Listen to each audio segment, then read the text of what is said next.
Hello everyone, I welcome you to my YouTube channel.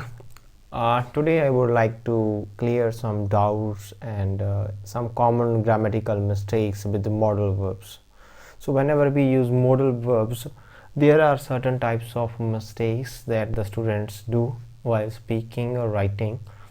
So I would like to clear the mistakes and so that you can use perfectly. So, so here I would like to uh,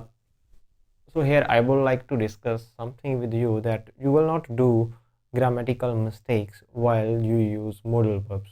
So let's start it. First of all, you will have to understand what are modal verbs. Modal verbs we use whenever we want to represent ability, possibility, and probability of a subject, whatever subject we are using.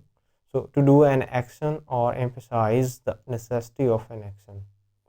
uh, Sometimes we want to show possibility, ability, probability. That time we use modal verbs, and these are some modal verbs like may, might, can, could, will, would, shall, should, must, need, dare, etc.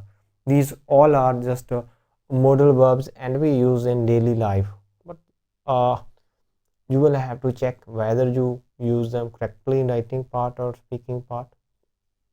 So that's the problem, that most of the students do mistakes.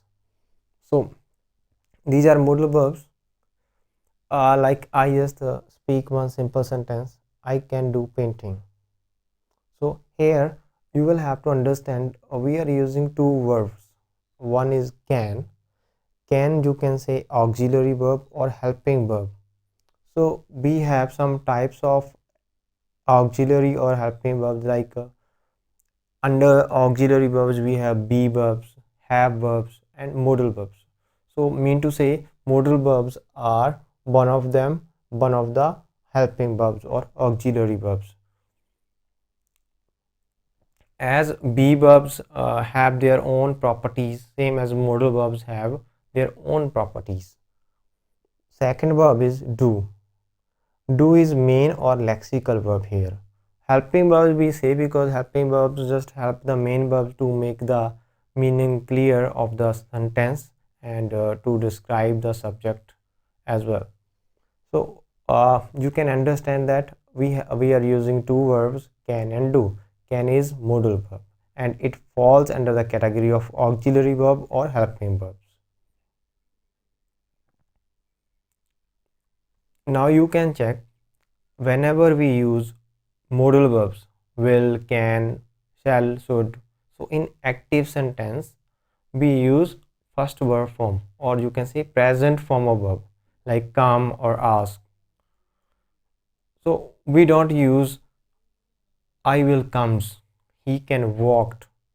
We don't use them. Just we use base form of the verb or present form of the verb, or you can say first verb form with modal verbs.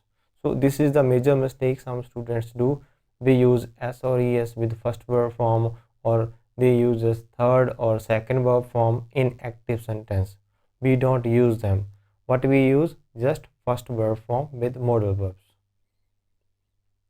So now next, whenever we use passive sentences or write passive sentences, there you will have to understand its construction.